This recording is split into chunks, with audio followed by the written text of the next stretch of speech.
2020년 4월 29일 하나님께서 우리에게 주신 말씀은 야고보서 3장입니다. 이 야고보서 3장에서는 말에 대해서 경고하고 있습니다.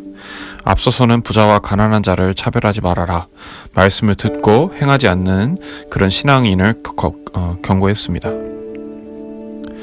다른 이를 차별하게 만드는 것은 이 마음속의 죄입니다. 그런 죄에 넘어가는 것이 곧 시험이라고 할 수 있고, 그 시험을 이기기 위해서는 우리가 하나님을 의지하는 지혜가 필요합니다. 2장 마지막에서는 예수님을 향한 믿음을 가졌다면 그 믿음을 실천하라고 말했습니다. 이어지는 3장에서는 말과 언행에 대해서 경고합니다. 1절을 읽어보겠습니다. 내 형제들아, 너희는 선생된 우리가 더 큰 심판을 받을 줄 알고 선생이 많이 되지 말라. 예루살렘 교회는 아무래도 다른 성도들을 가르치고 싶어하는 사람이 많았던 모양입니다. 그런데 동시에 말을 실수하는 사람들도 많았던 것 같습니다. 누군가를 가르치는 사람은 자연스럽게 말을 많이 하게 됩니다.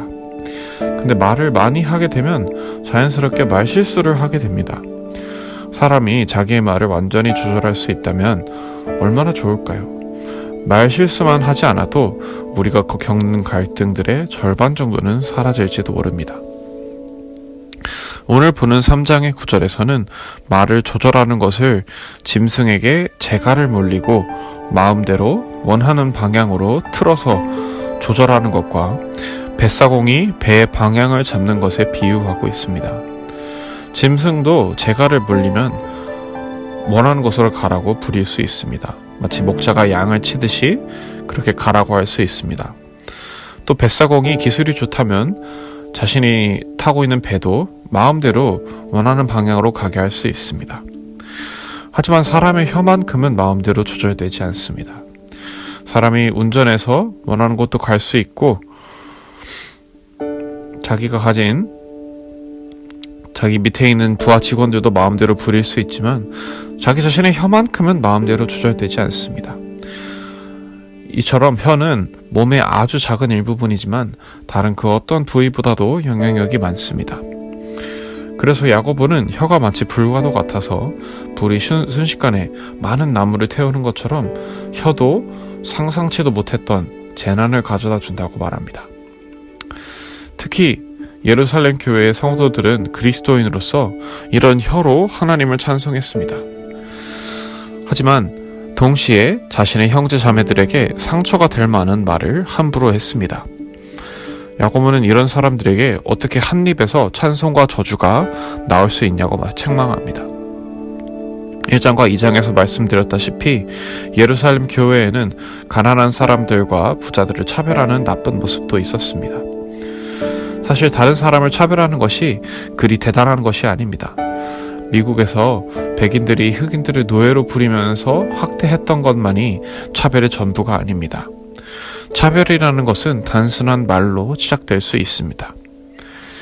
그래도 교회를 다니는 그리스도인들이라면 대부분은 의도적으로 다른 사람을 차별하려고 하지는 않습니다. 예를 들어 주일학교에서 가난한 친구에게는 간식을 안 주고 부자인 친구들에게는 2개씩 주고, 이런 티가 나는 차별을 하는 사람은 거의 없습니다. 하지만 사람이 종종 하는 말만큼은 참으로 조절하기가 힘듭니다. 어쩌다가 한 번씩 튀어나오는 말이 그 사람이 평소에 어떻게 생각하는지 보여줍니다. 제가 미국 유학을 갔을 때 제가 사는 도시는 흑인과 백인의 인구 비율이 거의 반반이었습니다. 미국에서 흑인의 인구 비율은 사실 10%도 되지 않는데요. 제가 살았던 뉴올리언스는 흑인과 백인의 인구 비율이 거의 반반이었습니다. 오늘날 현대 미국에서 흑인들을 대놓고 차별하는 사람들은 정말 극소수입니다. 백인들도 오랜 시간의 교육으로 인해서 차별하지 말아야 한다는 사실을 알고 있습니다. 하지만 그 사람들도 종종 나오는 말만큼은 조절하기가 힘듭니다. 그럴 때마다 흑인들은 친구라고 생각했던 백인들이 차별적인 발언을 하게 되면 참 힘들어했습니다. 자기 자신이 아무리 많은 공부를 했고 아무리 훌륭하게 산 사람이라고 하더라도 말실수를 하지 않을 거라고 생각하면 안 됩니다. 사람은 누구나 실수를 합니다. 말실수를 합니다. 그래서 야고보가 3장 1절에서 함부로 자기 자신을 선생이라고 말하지 말라고 했던 것입니다. 교회 목사님이 말실수를 해서 다른 사람에게 말씀을 가르치는 목사님이 말실수를 해서 다른 사람에게 상처를 주거나 다른 사람을 차별하는 발언을 한다면 어떻겠습니까? 그 목사님에게 크게 실망하지 않겠습니까? 이어지는 13절부터 18절까지는 야고보가 위로부터 오는 지혜와 땅에 있는 지혜를 비교합니다. 야고보가 생각하는 지혜는 무엇일까요? 바로 예수님과 하나님을 의지하는 것입니다. 하나님을 의지하면서 믿음을 행하는 사람, 하나님의 사랑을 실천하는 사람이 야고보가 생각하는 참으로 지혜로운 사람입니다. 그런데 교회에서 말씀을 가르치는 선생이면서 말을 함부로 하는 사람은 과연 지혜로운 사람이라고 할 수 있을까요?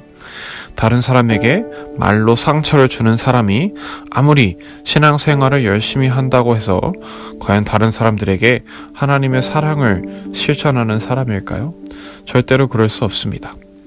만약 다른 사람들과 싸우고 다른 사람을 싫어하는 마음이 있고 다른 사람을 무시하면서 나 자신을 뽐내려고 하는 성향이 있다면 제대로 하나님을 믿는 참으로 지혜로운 사람이라고 할 수 있겠습니까?